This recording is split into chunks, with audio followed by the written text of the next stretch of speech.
Hebrews 12:15 says, "See that no one fails to obtain the grace of God, and that no root of bitterness springs up, causes trouble, and by it many becomes defiled." That's the ESV version.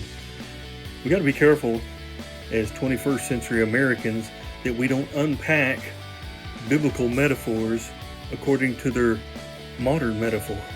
In the modern sense of bitterness means you're holding a grudge, or you're angry at, or harboring unforgiveness.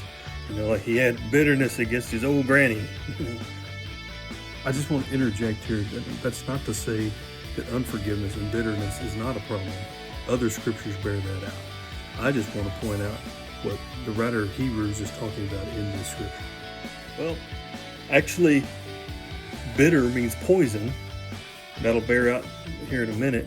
But the reason we have such an aversion to bitter things is because poison is very bitter. So that's the metaphor. Well, the writer of Hebrews, he is quoting Deuteronomy 29:18 because he's writing to the Hebrews, so he's using the Hebrew scripture. He's using Hebrew metaphors. It says, "Beware lest there be among you a man or woman or clan or tribe whose heart is turning away today from the Lord our God to go serve gods of those nations.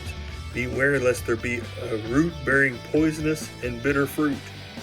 So bitterness in this context is speaking of apostasy.